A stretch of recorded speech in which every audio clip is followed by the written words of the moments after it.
episode 294 of the Stem Cell Podcast, Hematopoietic Stem Cell Development and Regulation with Dr.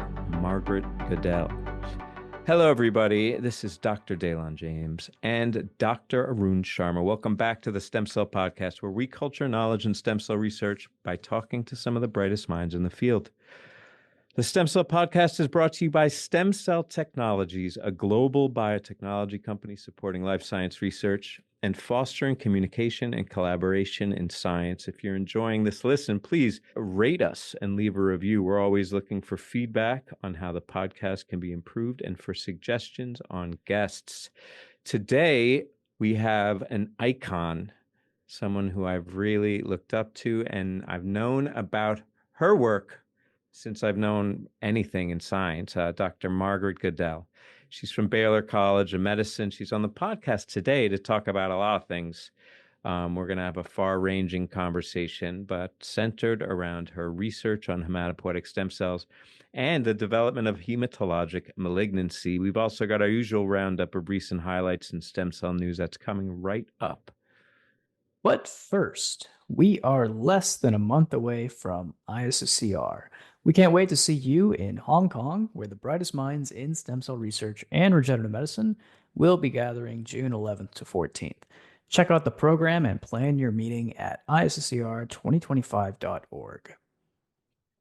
Well, I'll be kicking off the roundup today with something that has been the subject of ISSCRs since the beginning, probably. And we're talking about dopaminergic neurons, their loss and treatment using stem cell therapies. I mean, that's been the story from the beginning for treating Parkinson's disease. In this case, one of many stories, but one of the mainline stories. And this has a really nice symmetry with the last week's episode, which I recommend, not only because it was a really delightful conversation with Dr. Sarah Teichman, but also in the roundup there, we covered these recently released twin stories, call them, looking at the efficacy of two pluripotent stem cell-based treatments for Parkinson's disease and their relative efficacy. And the news there was really good, but the details were also really interesting and nuanced. Here we have an amazing complement to this. The timing couldn't have been better, in this case in Nature Biotechnology, from another investigator who's been driving this work since the beginning, Dr. Roger Barker, led by Dr. Roger Barker, on behalf of a very broad repertoire of individuals representing this open label trans-Euro trial. But the story here isn't about pluripotent stem cell-based therapy. It's about dopaminergic neural precursor cells derived from the human fetal ventral mesencephalon. Okay, so these are like the bona fides, right? These are the real cells derived from a fetus. And they've been used. There's a long history here, which is a real mixed bag. This was kind of the foundational work on which the pluripotent stem cell therapies are based, because there were clinical trials using allografted, these fetal ventral mesencephalonic cells to treat Parkinson's disease. And there were these initial open label studies where the approach worked well, I guess you could say. Some individuals showed long-term clinical benefits, which included and were associated with normalization of dopamine, looking at the PET scans, look at long-term graft survival, innervation of the host striatum, so grafts getting in there and working. But when they did a double-blind placebo-controlled trial, there wasn't a clear benefit. And there were these side effects that a lot of people have heard about at this point, which was kind of the rationale on which the pluripotent stem cell trials are predicated, is that there were these disabling graft-induced dyskinesias. In some cases, they were so severe that the patients needed deep brain stimulation in order to normalize. And then there were these odd, outliers. There was a case where there was normalization of dopamine by the PET scans, but there was no clinical benefit seen. So it was like, wait, are these even doing anything? Or is it placebo? And then there was this kind of weird cluster which you guys may have heard about, Arun. I don't know if you remember this. In recent years, there was discussion of this alpha-synuclein Lewy body pathology found in a fraction of these patients in the grafts a decade after transplantation. So where there was like a bit of controversy there in terms of like, oh my goodness, like these are like a vector for disease themselves in some cases, by the way these grafts were collected and screened. So like I said, a really mixed bag.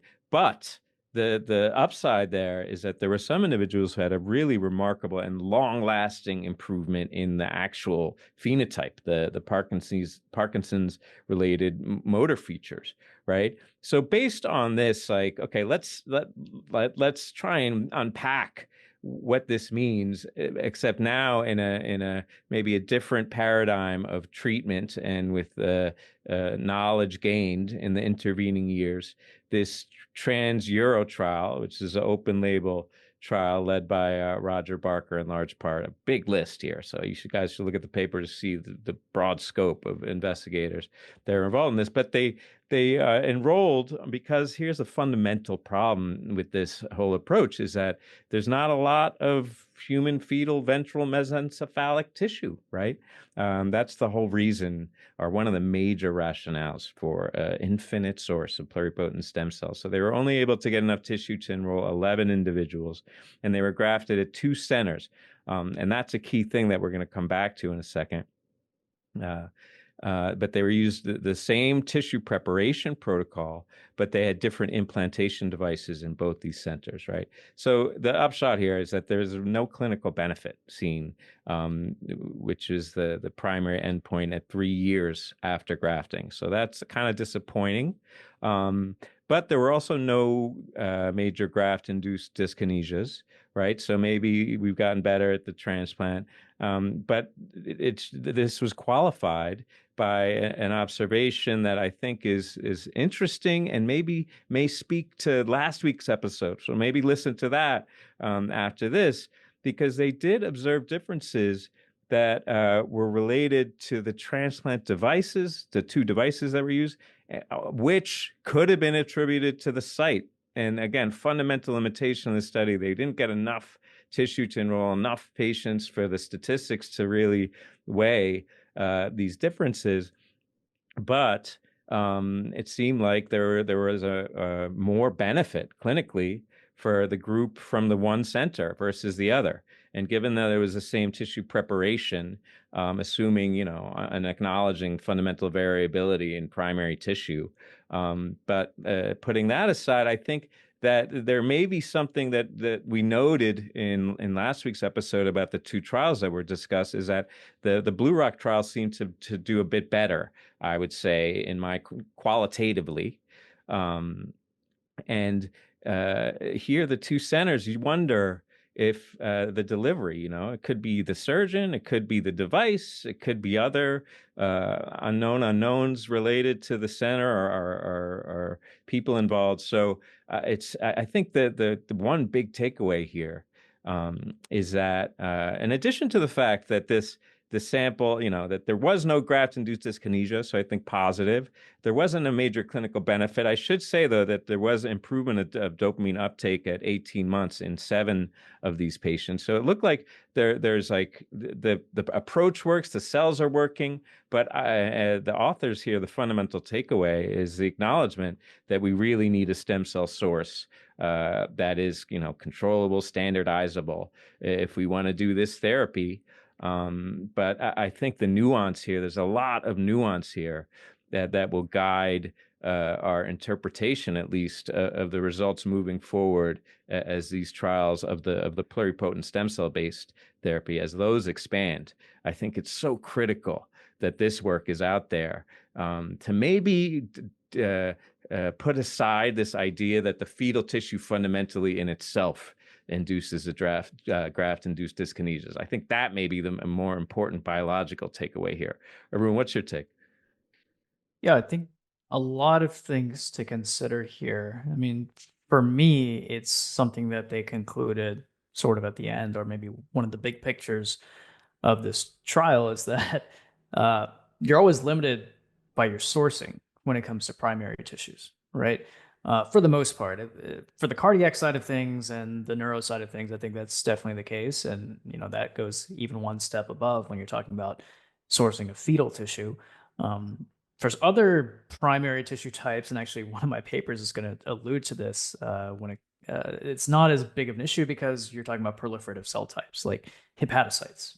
Primary human adult hepatocytes don't necessarily have this issue of sourcing because you can theoretically make an infinite number of them. And indeed, that's what my paper that I'm going to talk about at the very end, that's what they're able to do. But all that being said, this is another reflection as to how stem cell derived neural tissues can be a workaround for some of the limitations of those primary tissues for treating Parkinson's and in this situation. So, important study, really important milestone here. It seems like it's a mixed bag when it comes to the trial results themselves and the clinical implications and the clinical results. But I think it's great that we're covering this because this is a really nice complementary story to the pluripotent stem cell derived stories that we covered very recently. Yes, and just like we did last week, I think we got to highlight the investigators here, and the patients who were enrolled here. Could just think about it. This is not. I don't think anyone involved in the study who went in with the idea with blinders about how fetal tissue was the future therapy. That I don't even think they did it thinking that okay, maybe it'll be a practical alternative for a minority of patients, when available. This was kind of we're investigating a negative result here, for the purpose of kind of like I don't want to say closing the door, but really emphasizing what the potential and capability, but also limitations are. And that's so admirable to me, from a professional standpoint, to really rep your science to the end. And also for these patients to undergo all that it took, right? With the informed consent of all the potential benefit and risk of this. So this is really, we forget about that sometimes. Reading these papers, we're so caught up in the innovation. Like these are human beings doing amazingly courageous things, and I think that we can never acknowledge that too much. Yeah, courageous on the side of the patients as well as the side of the researchers and the scientists who have been involved in this work for many, many years. And this is indeed a milestone study in Nature Biotech. I'm so excited about the state of this field, the state of the cell therapy field and the pluripotent stem cell therapy field, because we're doing our best to address these critical needs in treating folks with Parkinson's, these debilitating neurodevelopmental and neurological disorders that have been one of the banes of modern uh, biology and modern existence, modern medicine for years now. And perhaps there's a light at the end of the tunnel. One other area of particular interest, and this is shifting away from the brain more towards my neck of the woods and the heart, one other significant area of clinical interest is in the realm of cardiac fibrosis. So, as we know, after a heart attack, the heart is scarred, and that's in large part due to the activity of fibroblasts, which secrete extracellular matrix, and this can negatively impair the heart for years after that event, myocardial infarction. So obviously the mechanisms are super different from what happens in the brain, but again, major medical need. That is the unifying factor here. So I'm shifting to another nature subclass, nature portfolio paper here. And this is a paper actually coming from my PhD advisor, the none other than Dr. Joe Wu at Stanford. Um, Really kind of nuts to bolts work here, very emblematic of what Joe does in his lab, starting from in vitro observations, melding it with some computational approaches, applying it to in vivo models, ultimately to develop a potential therapeutic for fibrosis in this situation. So, title of this paper is Selective Inhibition of Stromal Mechanosensing Suppresses Cardiac Fibrosis. Like I said, Joe Wu is a senior author on this paper, but other familiar faces, including Helen Blau, who we've had on the show, expert on all things muscle, as well as clinical colleagues like the other Joseph Wu, the director of the cardiothoracic surgery at Stanford. And some other folks worth mentioning here include first author, of course, Song-Yung Cho and Sion Ri, but also folks from Greenstone Biosciences, which is actually a startup that's spun out of Joe's lab to utilize machine learning approaches to identify novel therapeutic compounds that can be tested in their in vitro iPS-derived cardiac systems for potential clinical applications. So that's all happening in Palo Alto, in that neck of the woods, where obviously I spent a little time as well in Joe's lab. So let's dive into the paper. We have talked about the matrix, and we've talked about mechanosensing a lot recently here on the show. Of course, Artem Pataputian received the Nobel Prize for his work on piezo channels and mechanosensing not too long ago. We reflected on the importance of mechanosensing in the context of space research, because of course gravity is not there or negligible in space, so mechanosensing is altered.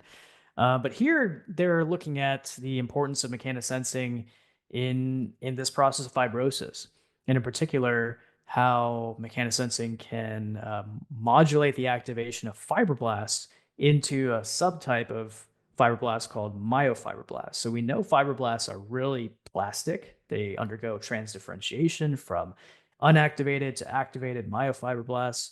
And they're basically trying to examine the role of mechanosensing in that transdifferentiation process and its implication to the clinical side of things in fibrosis, and how it can impact post-MI, post-myocardial infarction phenotypes in these patients. So what they did is that they looked at activated cardiac fibroblasts and identified a robust transcriptomic, morphological, metabolic shift towards quiescence that's modulated by TGF-beta and also various other mechanosensing uh, pathway genes.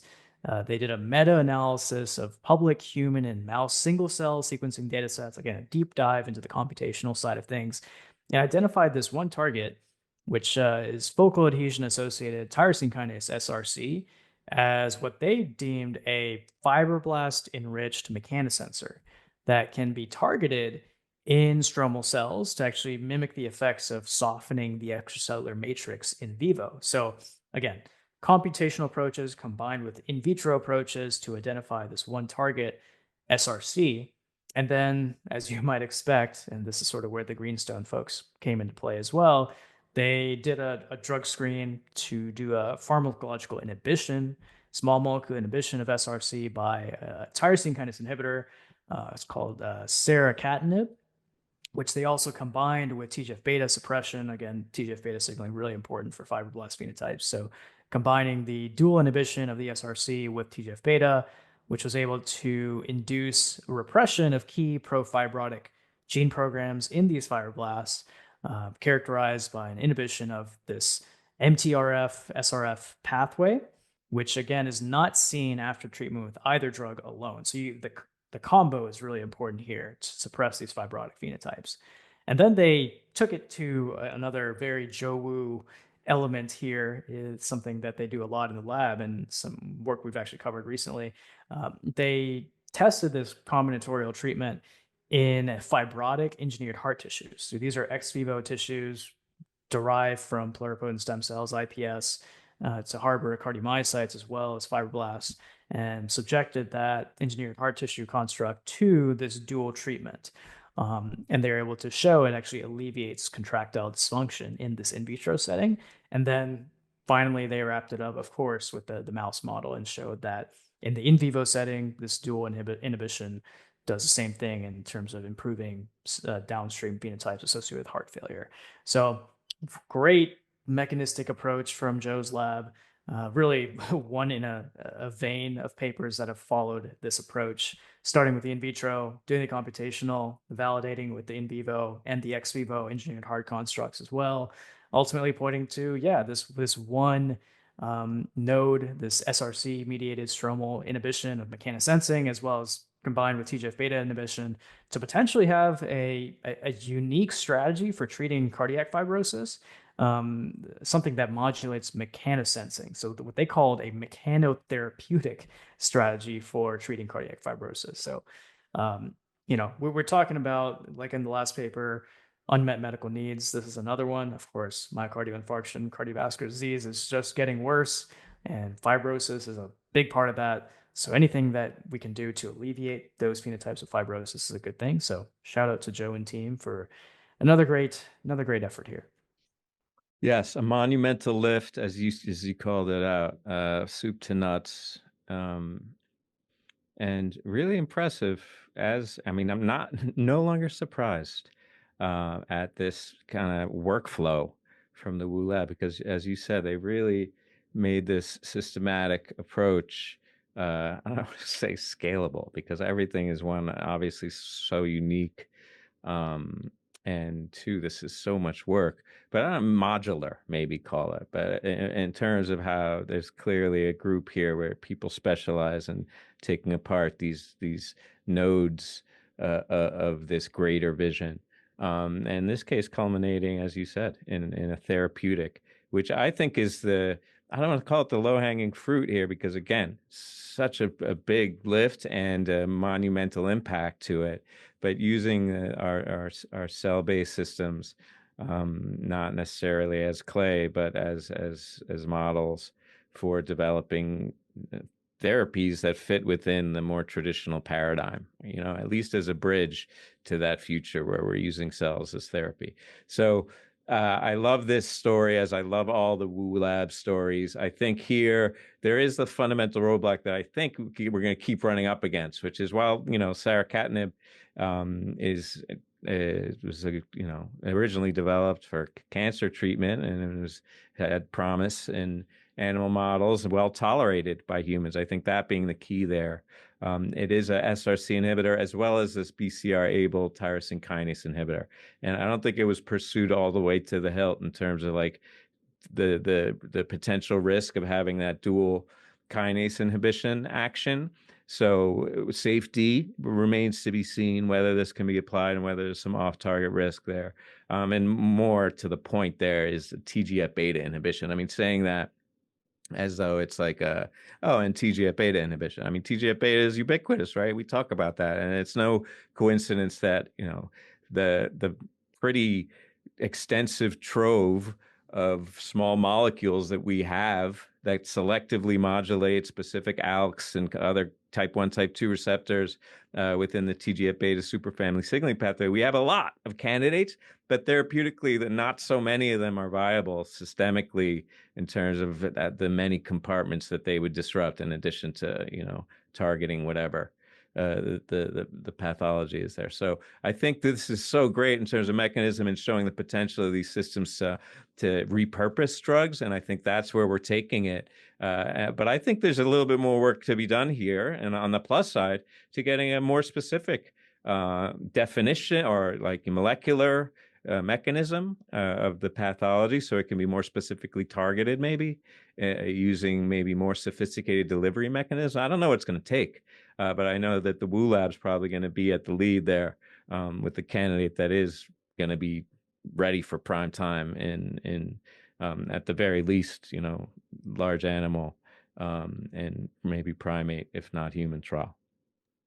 Yeah, you talk about the power of combinatorial therapies, and I like what you mentioned there about more targeted delivery and other more targeted approaches. I don't know if you remember, it was what, a couple of years ago that we covered that paper about using CAR T to target cardiac fibrosis, and I haven't heard anything about that I know. since. I know. That was such a unique approach, and I'm just so curious about the follow-up for that. Maybe we'll have to have some of those folks from I think it was UPenn, who pioneered that study. We'll have to have some folks on the show to talk more about that because that concept of basically using CAR T as a chisel to almost target whatever malfunctioning cell type in the body is really attractive to me. And I know CAR T, of course, has inherent limitations and problems, but maybe that's one way to get around that targeted approach, right? Yes, that's the first thing I thought of when you sent me this paper. I that's the first thing I thought of. And anytime I hear anything about cardiac fibrosis, I always think, oh, what about that? And it's funny to me. I think it's more the big papers.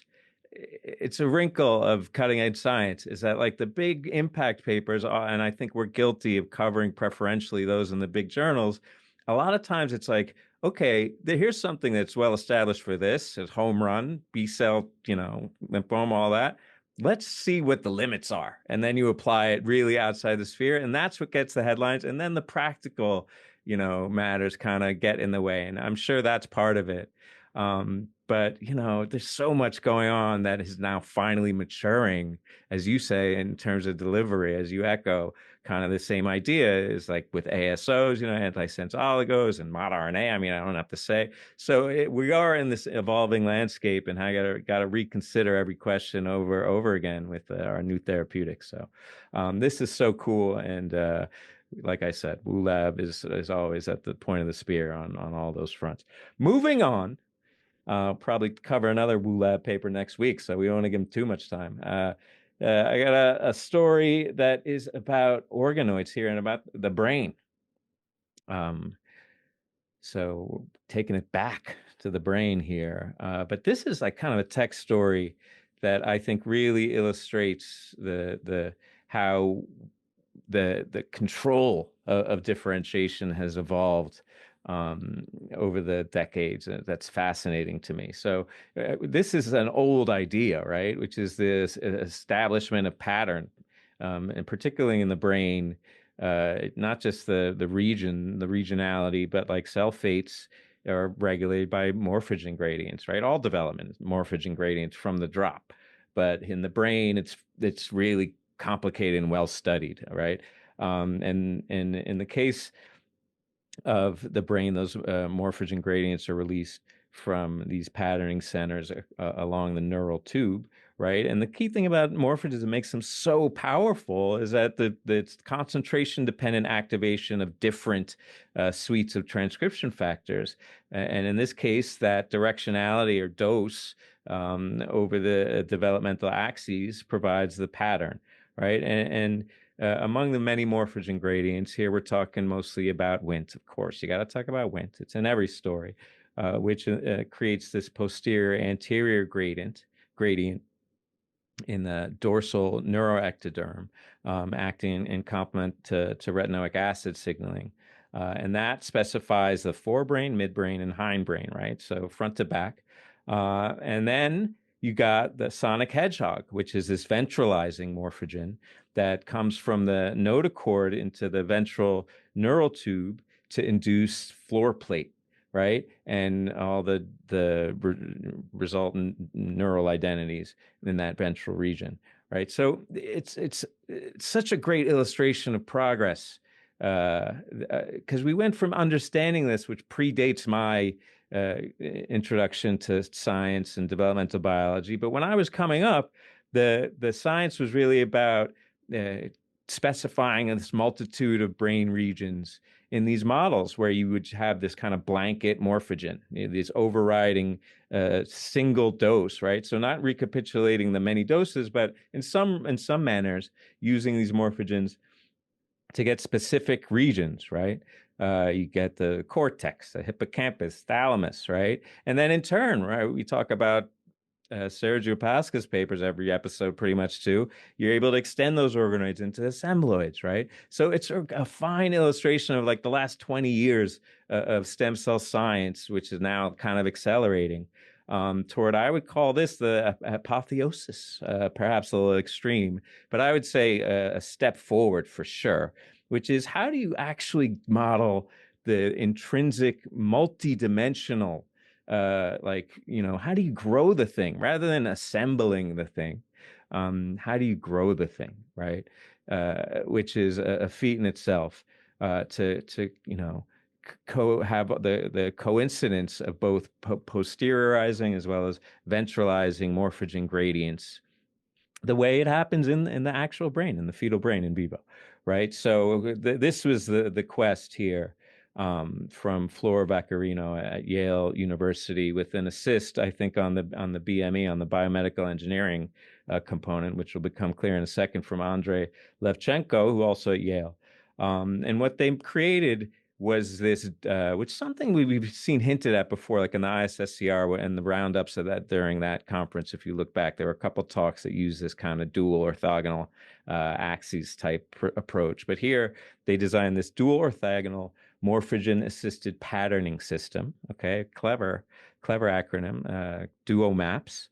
Um, which is the fusion device where you can put a little organoid in there, a spheroid, whatever, and expose it to these coinciding, simultaneous orthogonal gradients. In this case, they use posteriorizing and ventralizing morphogens, which are Wnt and hedgehog, sonic hedgehog, respectively. And it was more of a technical demonstration, but to validate and qualify this, they did some single cell and showed that these organoids generated in this dual map system, they created diversity of neural lineages in the forebrain, midbrain, and hindbrain, and also key being here specific brain lineages that showed distinct functional networks here, which is, I think, just a way of saying that they were able to take these things farther downstream in a specialized fate all at the same time. So again, growing these things natively rather than assembling them. And here, the final kind of unexpected result, which I had a different take on.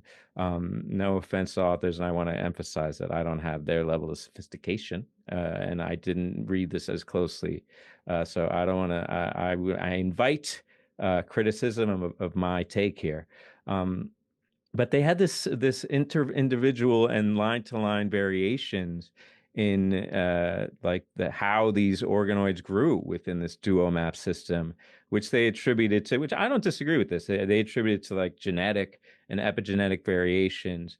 But for me, what really jumped out is like even in this system that's really tightly controlled, there's so much intrinsic stochastic not randomness, but it's so hard to control, even when you have a really well-defined, orthogonal dual axis type thing here. It's really hard to get a reproducible organoid, whatever we're calling this thing, to get a recapitulation of embryonic, gastroloid growth, which is I wouldn't even say it's a limitation. I would just say it highlights one, the challenges that lay ahead, but also I think it underscores the power of this system, even in getting this far, in a way that I think could be applied to a lot of different types of organoids. I already was kind of feasting my eyes on this, thinking how I might twist it to my own nefarious ends. Arun, what's your take? Nefarious sense. I like that. Yeah, it's a tool. It's a unique approach here that they developed here in these dual maps. I think they've alluded to it as well. It's not perfect. They need more optimization here. I mean, they mention it directly. They weren't able to generate everything. They couldn't make all the different brain lineages that were robustly made or even perfectly positioned in these dual maps, right? They think maybe Wnt inhibition maybe need to further define the telencephalic domain in these dual maps. So there's a lot of work that has to happen here. But I agree with you. I think it's the application of this into non-traditional or applications that are not mentioned in this paper, right? So who knows what's going to come next here. Yeah, and it gets me thinking, as they're reflecting on what's to be done, is two axes enough? And like at that point, it gets kind of crazy, right? When you have a morphogen coming in from a different angle, kind of the permutations get a little bit unwieldy at some point. Also, interestingly enough, and just looking at the limitations here, the study only actually used lines for male individuals, actually 7 male individual lines. So that's a pretty significant limitation, but I think one that's relatively easy to rectify, right? So moving on to another study focused on organoids here. This is a Nature paper, and it's goes really nicely hand in hand with some of the work that we were talking about coming from Takanori Takebe. Remember, we covered his work on liver organoids recently. This is work coming from Toshihiro Sato's group, another icon in the field. First author here is Ryo Igarashi. These folks are, of course, in Japan, actually in the Department of Organoid Medicine in the Sakaguchi Laboratory in the Keio University of Medicine in Tokyo. The Nature paper titled Generation of Adult Human hepatocyte organoids with metabolic functions. And I alluded to this at the top of the roundup, where we're talking about how one of the limitations with a lot of adult tissues and adult fetal tissues is sourcing and limited supply. um, Liver is that argument doesn't really apply to liver or primary liver tissue for the most part, because as we know, hepatocytes have intrinsic proliferative capabilities, unlike cardiomyocytes and like neurons for the most part. So theoretically, you can get an unlimited supply of adult human hepatocytes if you get the conditions right, the culture conditions. And that's what pretty much what they were getting at here. So they alluded to it, proliferating hepatocytes undergo what's called ductal metaplasia to actually balance this so-called energy trade-off in the liver between cellular functions and replication. So cells need energy to divide, but they also need energy to do their normal functions in the context of the liver. And this energy limitation hinders the expansion of adult human hepatocytes with functional competency. So, like I alluded to, hepatocytes can divide, but perhaps not as well as we want them to for clinical applications, maybe until now. And what they did here is they, of course, we talk about Wnt pretty much every single episode here. They combined activation of Wnt and STAT3 signaling to actually enable the long term self renewal of adult human hepatocyte organoids. This is great because this is a really nice complement to the pluripotent stem cell derived hepatocyte organoids. We got the real bona fide thing, the real thing, adult human hepatocyte organoids, which can be expanded, hopefully indefinitely. They took it a step further, looking at YAP activation, which facilitates hepatocyte proliferation. As we know, YAP signaling is an incredibly powerful signaling pathway with some profound phenotypical implications when you modulate it. And when you activate YAP in this context, it's facilitating the further proliferation of hepatocytes, but interestingly commits these adult hepatocytes towards the biliary duct lineage. But on the other hand, STAT3 activation by oncostatin M is able to induce hepatocyte proliferation while counteracting the ductal metaplasia that I mentioned at the beginning and actually maintaining the hepatic identity. So by modulating this pathway, you can keep these things where you want them to be in terms of their cell fate and cell state. And then the real power of these adult human hepatocyte and liver organoids is the in vivo application, the transplantation, because that's the hope, right? You can use these things to counteract liver disease potentially in patients with liver end stage liver failure, for example. So they did a xenotransplant approach, and they xenotransplanted the hepatocyte organoids that were able to repopulate the recipient mouse liver. Of course, this is not a clinical trial. This is all in vivo studies, putting these adult human organoids into rodent models.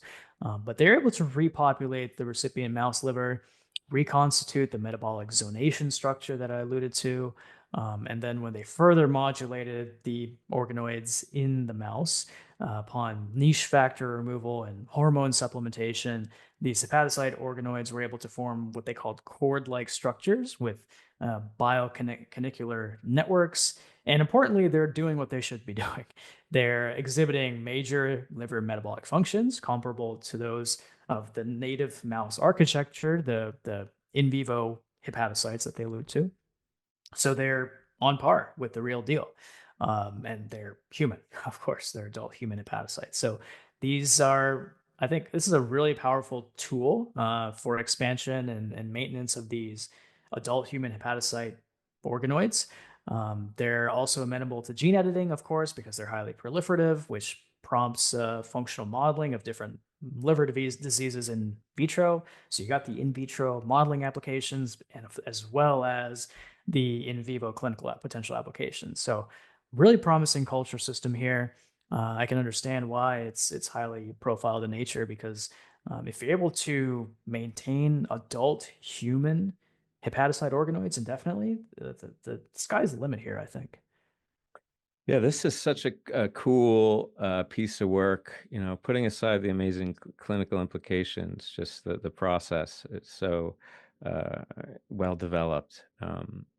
And maybe no coincidence here between Takebe and Sato, both working on the liver organoids. I know Takebe is at Cincinnati Children's, but both the Japanese origin and cirrhosis, major problem in Japan, mostly because of hepatitis C, but also now increasing prevalence due to alcohol-related liver disease as well as steatosis, um, you know, fatty liver disease. So that also being a major burgeoning problem in the U.S. So this is the potential unmet need here is massive in both United States and Japanese culture, and here I think these kind of liver organoids showing that they're really therapeutically maybe ready for prime time in terms of the specialization and function is another uh,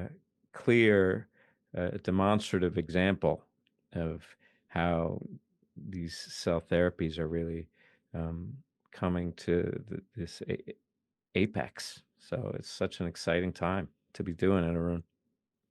Yeah, we're really at it. Like I've said a million times, this is a golden age, but we focus a lot on this show more on the pluripotent stem cell side of things. But I think the papers that we've covered here are also highlighting the progress in the adult cell therapy, or basically using primary tissues for cell therapy. And I mean, a lot of promising results, both on the neurodegenerative side of things. We had the Alzheimer's story in the beginning, but also for liver failure as well. So uh, don't show your biases, Dalen. We got to be unbiased here on the show. We got to cover the adult stem cell side of things as well. No, for sure. For sure. And I think this year it's a great balance for the front end story, which I think highlighted the need for like an unlimited source. But here showing that the unlimited source, oftentimes you can find it's right there, waiting to be tapped. And that really is the ultimate and most practical solution. So getting back to someone who appreciates that for sure, we can talk a little about that with Peggy, because, the first application of stem cells and arguably the best, most effective, most robust. I think not much argument there is hematopoietic stem cells, and a real specialist and a pioneer on that front is Dr. Goodell, and we're going to talk to her in just a minute. Before we get there, though, I got a quick message from STEMCELL Technologies. Gene editing stem cells works best when you're confident in the cells you're editing. Make sure your cells are still hematopoietic stem and progenitor cells by using StemSpan SFEM2 medium from STEMCELL Technologies in your research. Find out more by visiting stemspan.com. All right, you guys, with us today from the Baylor College of Medicine, where she is professor and chair of molecular and cellular biology, also the Vivian L. Smith Chair in Regenerative Medicine, and the director of STAR, the Stem Cell and Regenerative Medicine Center at Baylor, Dr. Margaret Goodell. We're going to be calling her Peggy on the show. The Goodell Lab studies hematopoietic stem cells as a paradigm to understand the general mechanisms governing adult stem cells and how dysregulation of some of these pathways leads to malignancy development. They use a combination of approaches, including biochemistry, generation of novel mouse models, and examination of human samples to study how the DNMT3A mutation promotes malignancy development. Peggy, thank you so much for joining us on the show today.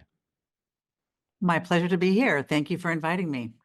Well, the pleasure really is ours. I've been a fan of yours for a long time now, and I have to say welcome. You're perhaps most celebrated, I would argue, for your you and your group's contribution to our understanding of blood stem cell regulation, as the intro there alluded to, both in health and disease. But your work has broad implications across many systems. I think most would agree. So let's start by letting you give a brief overview of what questions your lab is focused on in the current state of things. We'll get to the history in a bit. Just what are you guys looking at nowadays?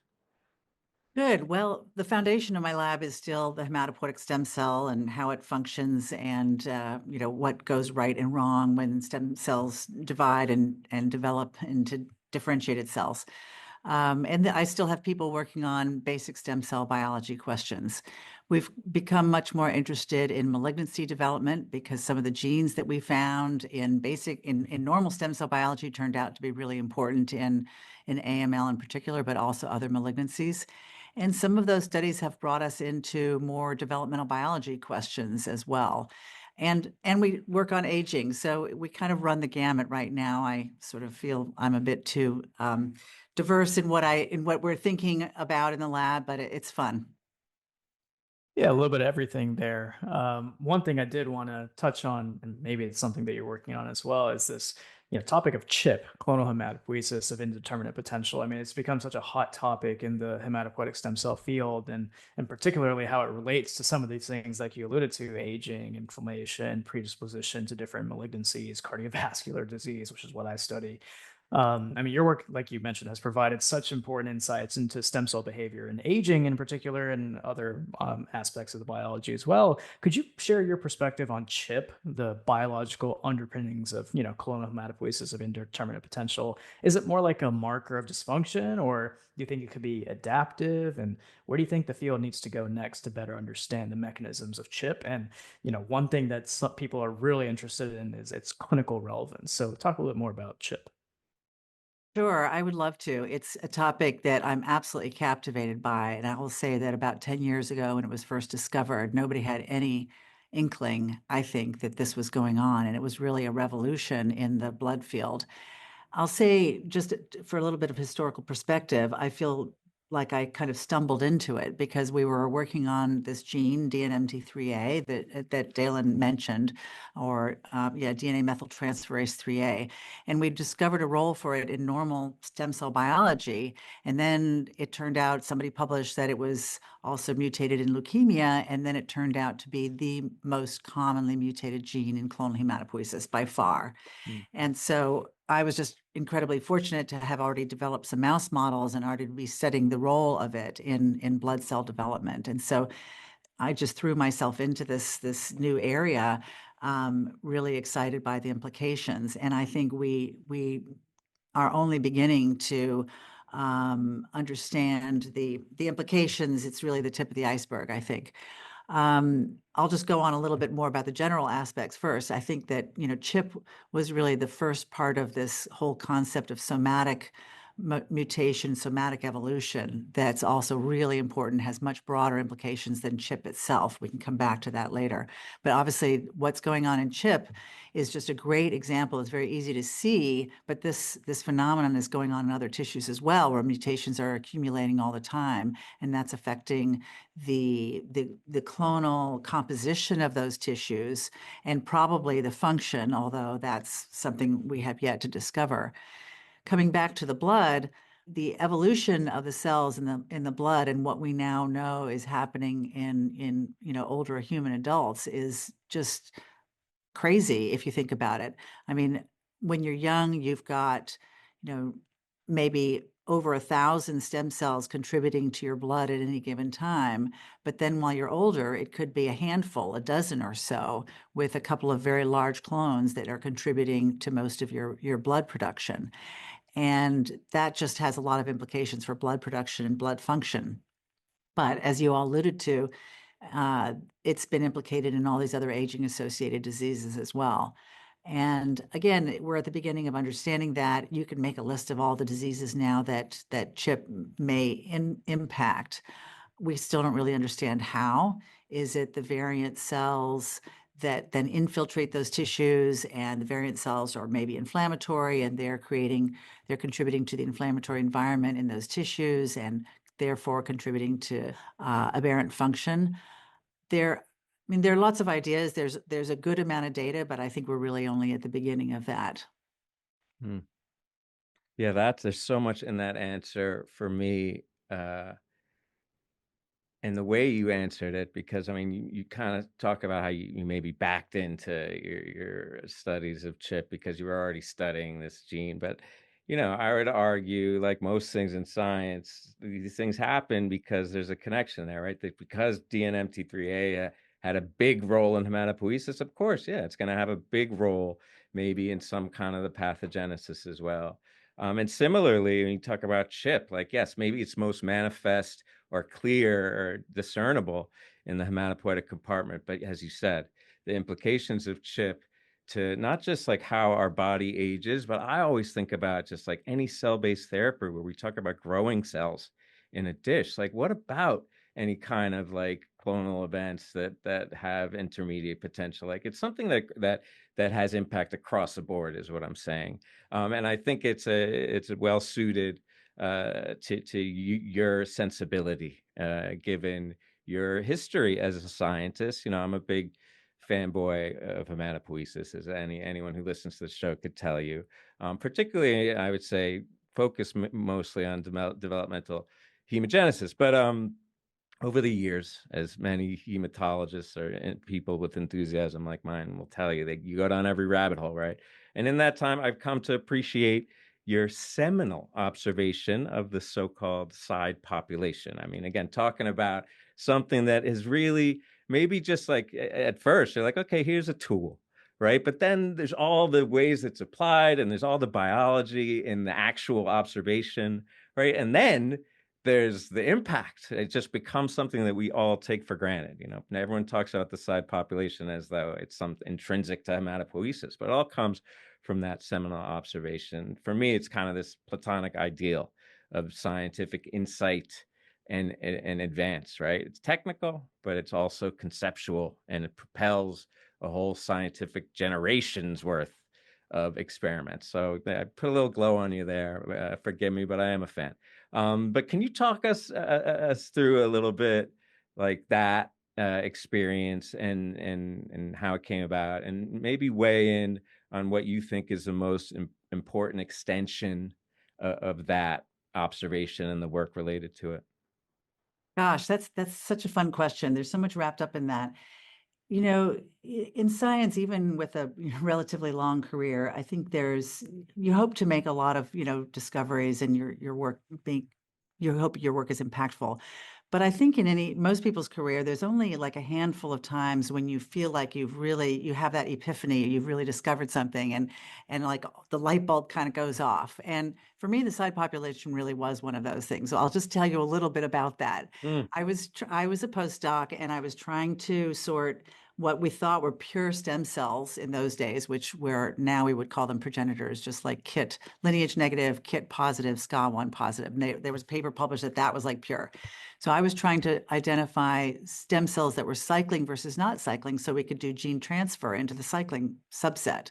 And that's why I used this Hoechst dye, 33342, which stains DNA, but it's a viable dye. Okay. Well, we got on the flow cytometer, and I wanted to look at it in a little bit of a different way. And I asked the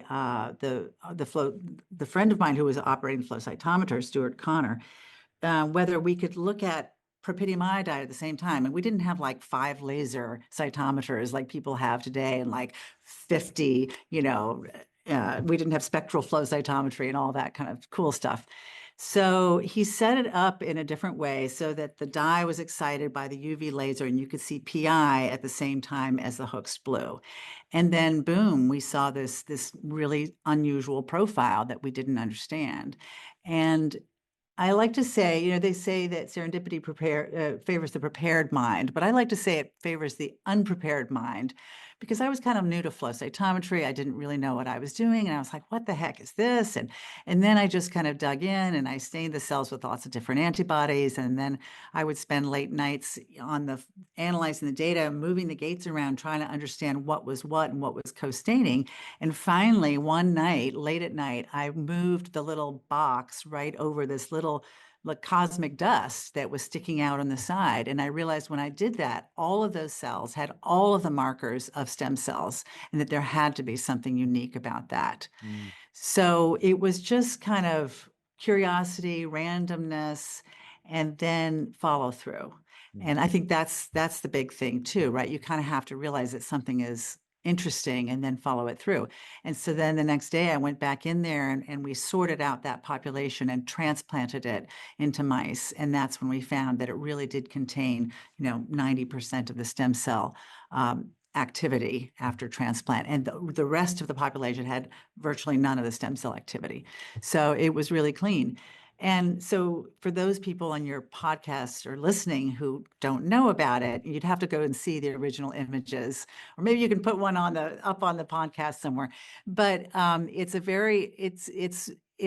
the cells stick out on the side because they pump out the dye very efficiently, and the rest of the cells absorb it and it goes into DNA. So the dye doesn't reflect DNA content in those cells at all. It just reflects how much activity they have to pump it out. And that, for some reason, goes along with being a good hematopoietic stem cell. So we did a lot of other things with it, and we sorted different cells along the length. It's kind of this little line in flow cytometry, and depending on how well the cells are pumping out the dye, the better the stem cell they are. So it has a lot of correlates. Love it. How far we've come from hoaxed and flow cytometry, right? Yes, yes. I mean, I'm not hitting on flow cytometry. I mean, it's been so critical to helping us unravel the mechanisms of HSC biology. It's well, we've certainly come a long way, and we reflect on new technologies a lot here on the show. I mean, another powerful technology these days is, of course, single cell transcriptomics, which has really helped dissect the heterogeneity of the HSC compartment, the niche, and given how powerful these single cell tools have become, and we've chatted with a lot of computational biologists recently about like single cell transcriptomics, proteomics, all these single cell approaches. Like, what do you think is perhaps the most important thing we've learned about the diversity of HSCs from using single cell omics technologies that we didn't appreciate, say, like a decade ago? I mean, talk to us more about the power of, single cell biology, single cell omics, and what it's taught us about HSC biology recently. Well, I think you have to actually step back a little bit further even than these technologies, because you need the functional side as well. And it's really hard to measure the function of an individual hematopoietic stem cell in vivo, but a few groups have done that. And I think that work is what set the stage for the importance and the interest in actually doing the molecular analysis, like single cell transcriptomics. For example, Connie Eves' lab had probably one of the most seminal papers transplanting individual hematopoietic stem cells and really showing that they had different activity for giving rise to myeloid versus lymphoid cells. And that was really foundational for the field. And so then eventually we were able to match that up with the transcriptomics and were able to see some correlates to those different kinds of activity. And now we can understand that they might be primed to differentiate through different pathways, and the whole variety of slightly different activities, or I like to call them flavors, that these hematopoietic stem cells have.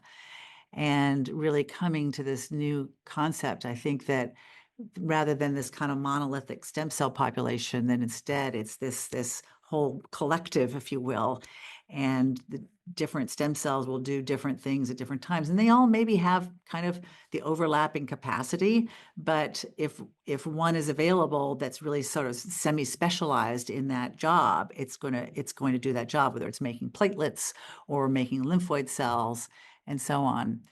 So in a way, the single cell molecular analysis has really had to catch up with the functional analysis. And without the functional analysis, it wouldn't really mean very much. You really wouldn't be able to know what that heterogeneity meant.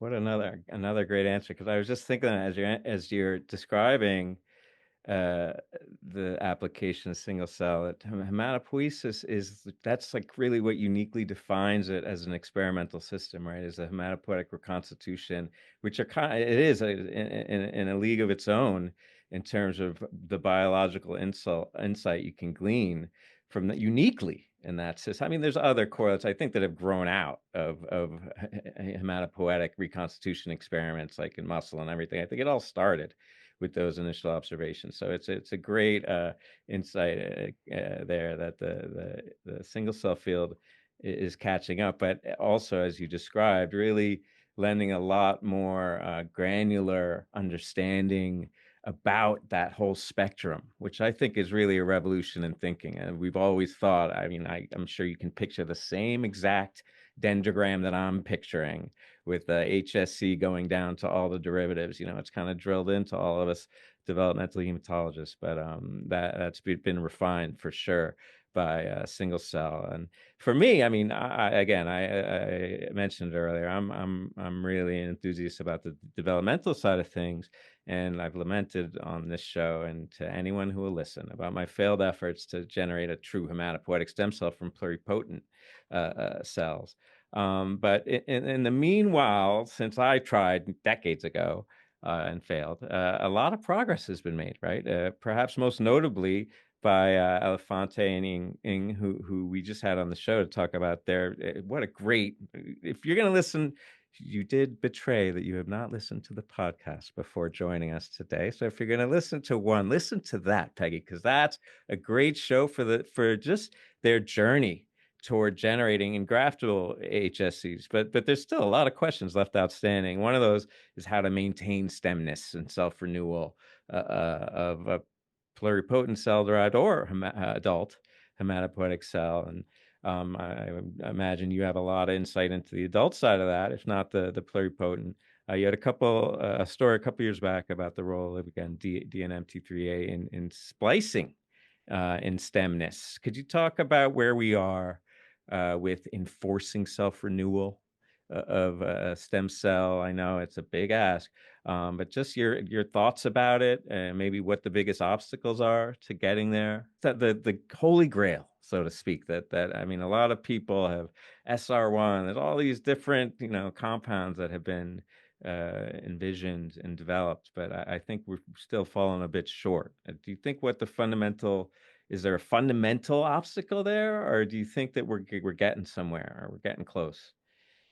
Well, it's a good question. I mean, everybody's interested in the PVC cultures, of course, and there's all sorts of variations on that and the SR1, as you mentioned, and it seems like the field is a bit sort of still at the stage where there's trying everything and nothing works perfectly in everybody's hands really, really solidly. But that's okay. I think that's a normal part of the field. I think that the problem is that the default job of the stem cell is to differentiate. That's what they all really want to do. And for some reason in vivo, they're very effectively held back from that in ways that we don't really understand, whether that's the niche or other things. But when I first entered as a postdoc, all these cytokines were being discovered, and everyone was trying to throw cytokines on hematopoietic cultures all the time.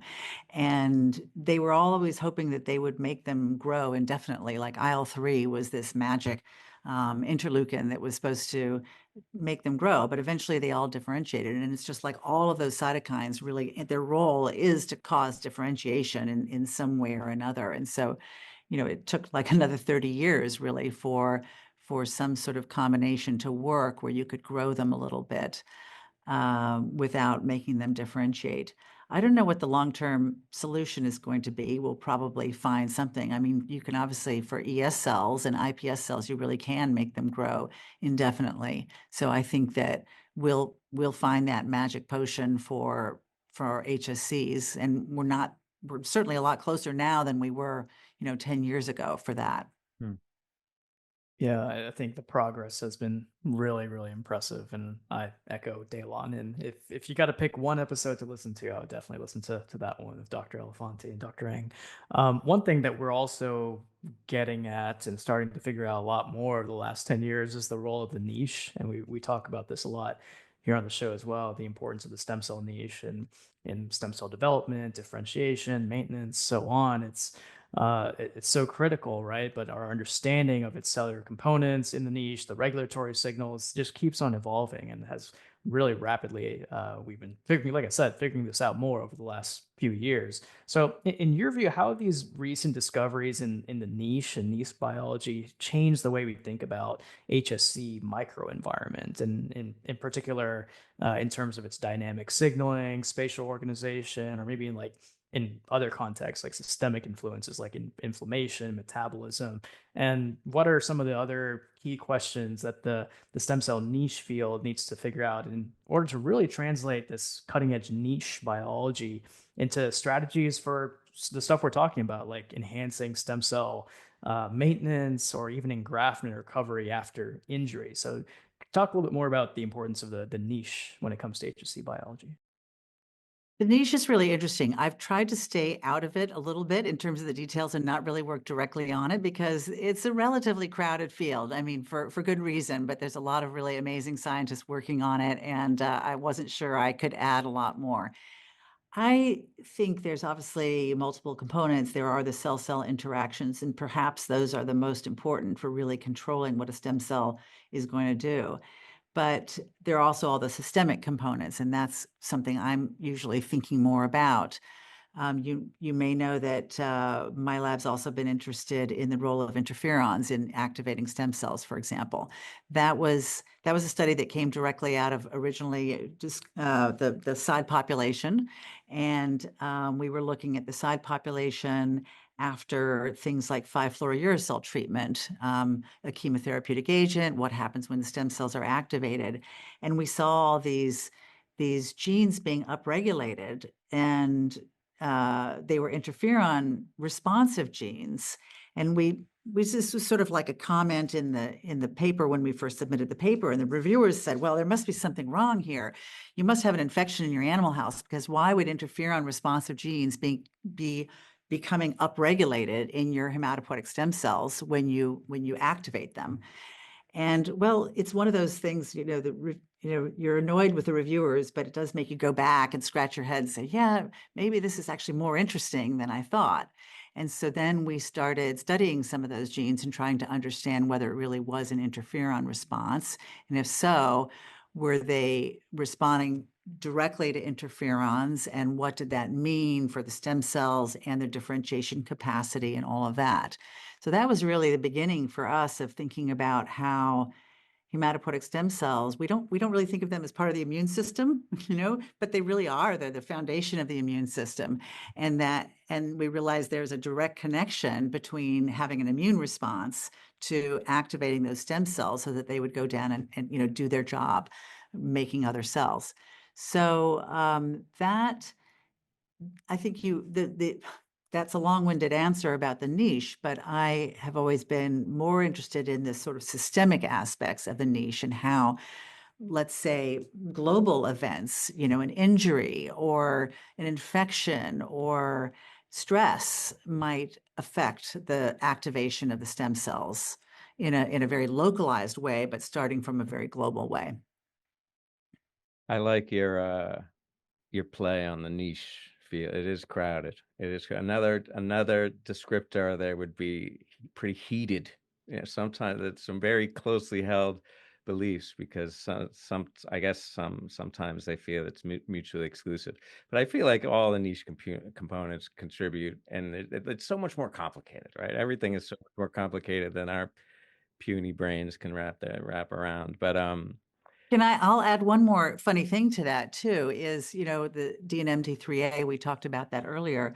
When you knock out DNMT3A and you passage the cells in mice, you can get 50,000 beautiful looking stem cells out of the mice, and they look like perfect stem cells. They just don't differentiate very well eventually. But I've always wondered, well, where is their niche, right? And are they making their own niche, or really maybe niches aren't as specialized as we like to think, and that any niche will kind of do.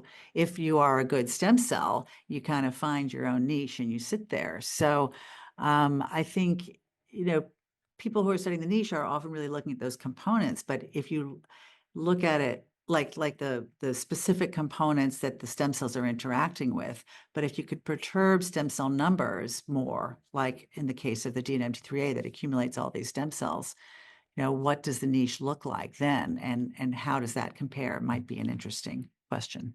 Yeah, I agree. And it reminds me of that monolithic dendrogram, right? And the evolution of that thinking. I think that we need to maybe revise our thoughts on how there's one niche, right? And there's one stem cell. I mean, there's a lot of cells in there, and biology and complexity are, hand in hand, hand in glove.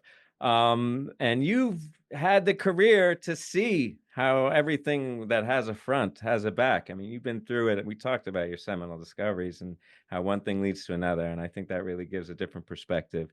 And for much of that career, you've been at Baylor. I don't want to age you, but it's been some time. Anchored a lot of the science there, both individually, also leading collectives like as we mentioned, the Stem Cell and Regenerative Medicine Center, also known as STAR, that have really raised the academic profile of the college and the city of Houston. I would argue, people think Baylor when they think Houston. Oh, I think of the Astros sometimes, cheaters. To tell us what you love about the culture and the scientific collective at Baylor.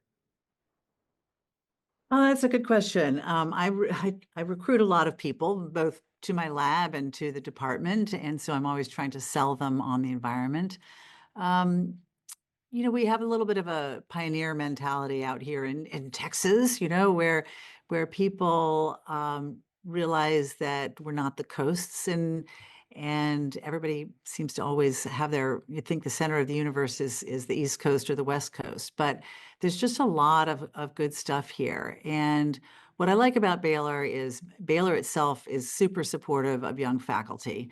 You generally get good startup packages. There's great students to populate your lab with, and as a great set of trained individuals that are, your staff, technicians, and so forth.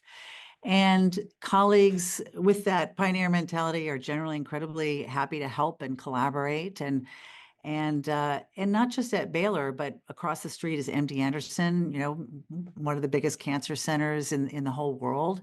And they have a lot of great research going on as well. And Rice University, it's a wonderful undergraduate campus. They have graduate school too, but it's basically a fantastic school that's very close by. And then a bunch of other hospitals as well, and research institutions.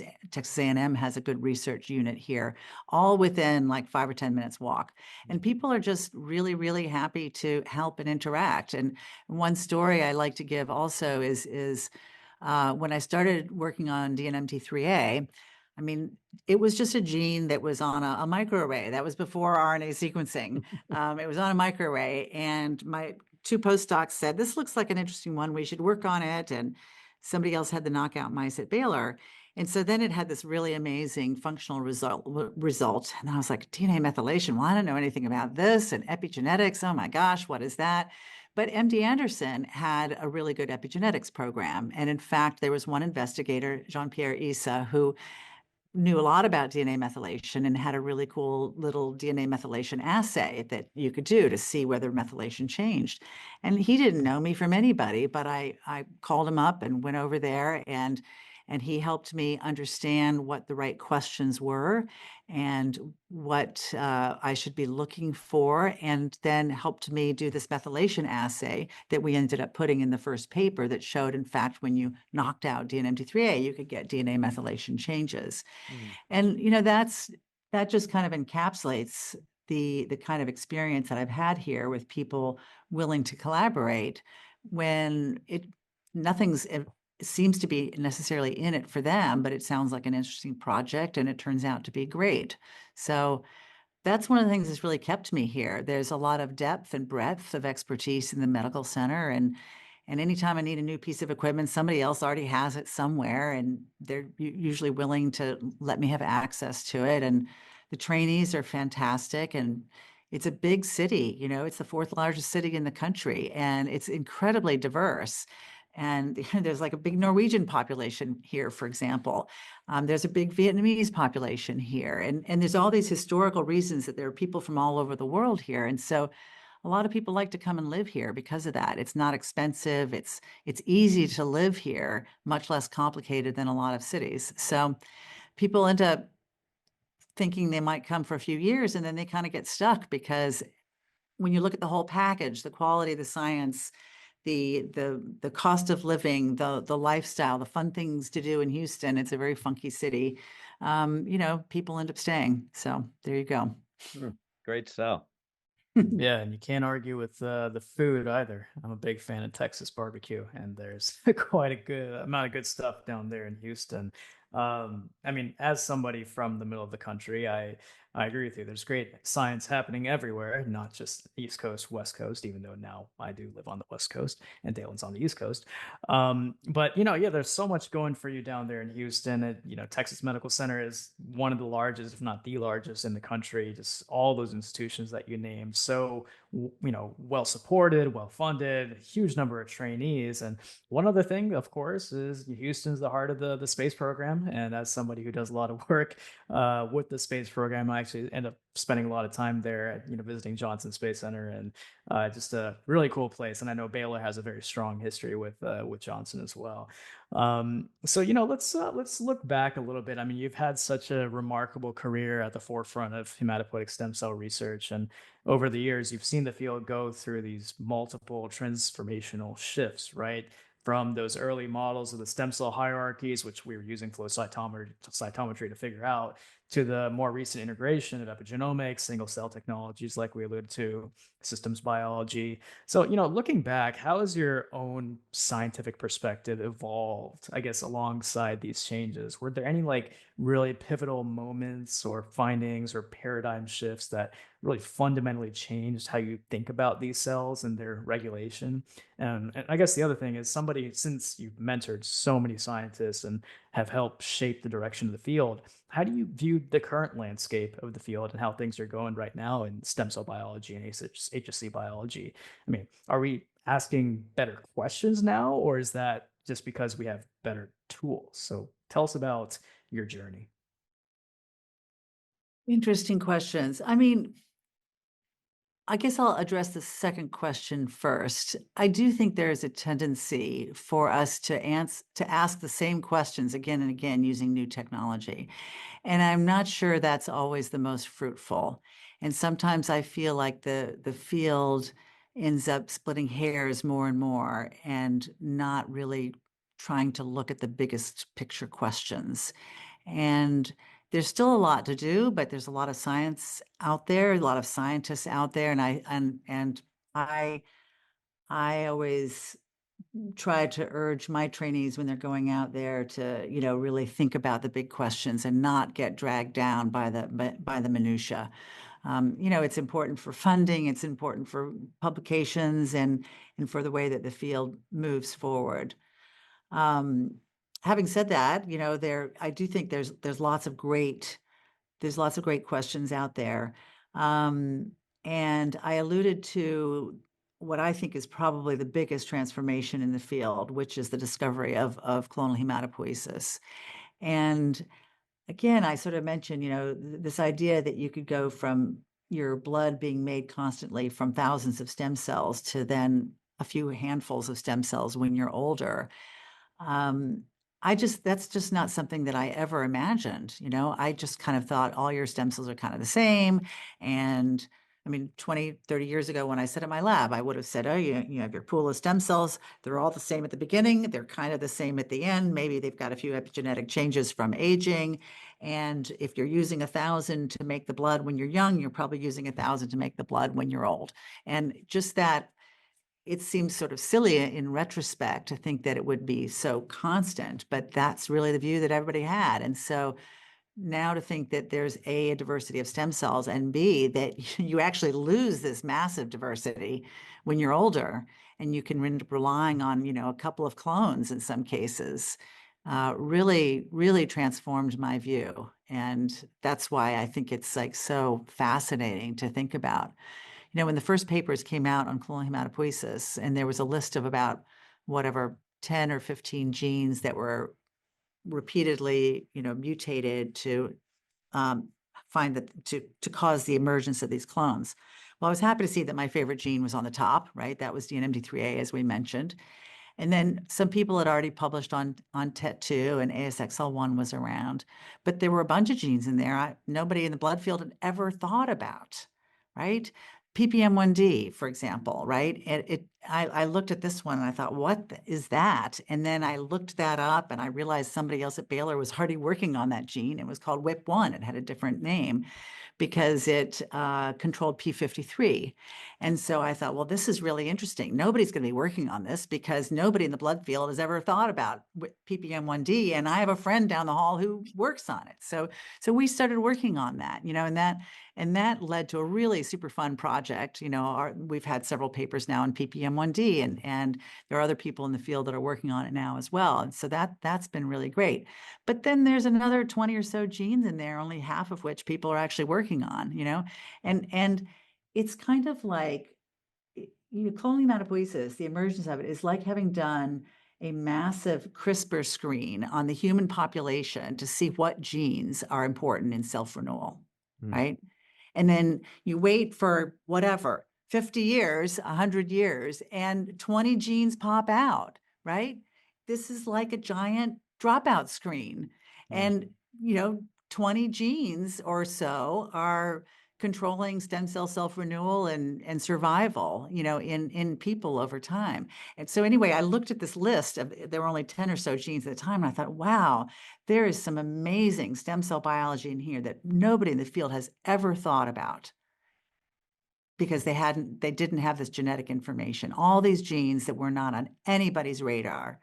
We were looking for genes by doing RNA sequencing and this and that, and that human biology, that deep sequencing gave us insights which we never would have had any other way.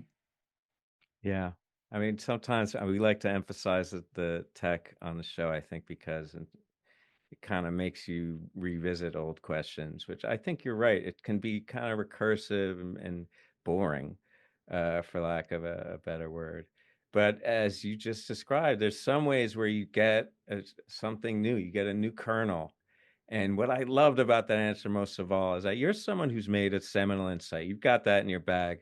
But what you described there, which you described the seminal insight too, which was very stirring.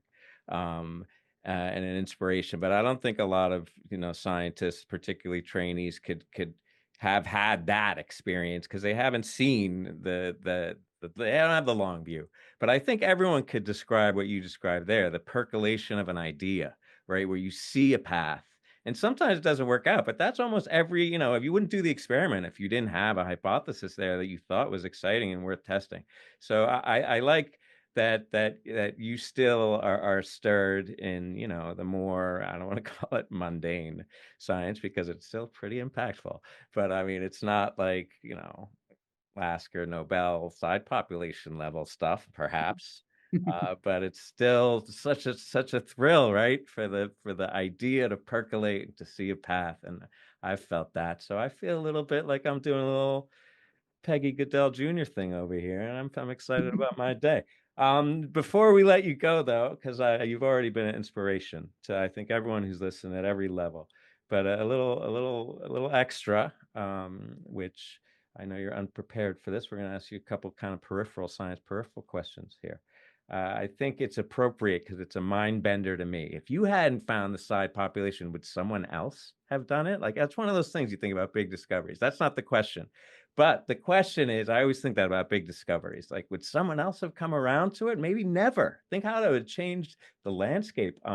So to that point, if you were not a scientist, what do you think you'd be doing with your life? I'm kind of a tech geek. I love computers. I think I was just a little bit, I sort of grew up a little bit before the computer revolution, but I'm the IT person in my house. I'm fixing everybody's Mac. I go into Apple stores and I feel like I know as much as the genius, the Apple geniuses sometimes, like not so much anymore, but in the beginning. And I just think that I would have gravitated into computer science and been just an absolute tech geek of some sort. A few years later, you'd be in early with Apple, I guess. I Yeah, have all yeah, those shares. You're very rich in knowledge, but maybe don't have those Apple shares. That could go a long way. yes. Finally, because you really are an inspiration. I think we've already got a lot of great advice and kind of vision for trainees, but for trainees, for anyone, for all of us, what's the best piece of advice that you've ever been given, either professional or not? My dad used to say, live life with no regrets. And I think that when I'm trying to make a difficult decision, maybe the safe decision, something more risky or more long-term or whatever, I really think, well, will I regret it if I don't do this? Mm. And if I think, yeah, I might not know, or I might be sorry that I didn't take my daughter to something and instead I thought I needed to submit another paper to a high impact journal, I mean, I try to make the decision, if it's a difficult decision, based on what I think I might regret in the long term. or so that I don't regret it, so that I actually make that positive decision, to live life with no regrets. That's a great answer. I have a 15-year-old, and their life at that age is all about where they're going to go to college in a couple of years. And I don't want to put any pressure on the kid because there's enough, right?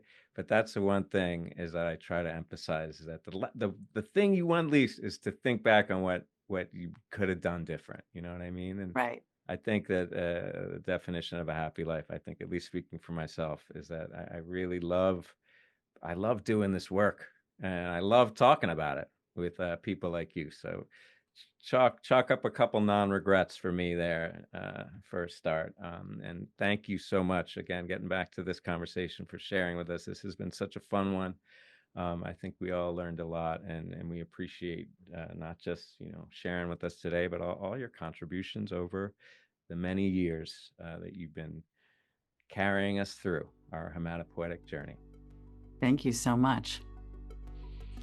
All right, y'all, that brings us to the end of this episode. Don't forget to subscribe to our newsletter at www.stemcellpodcast.com to get the show notes, including an episode summary and links to all the interview and Roundup papers. You can also reach out to us on X at STEMCELL Podcast, Blue Sky at STEMCellPodcast.com, or via email at info@STEMCellPodcast.com with feedback or to suggest guests.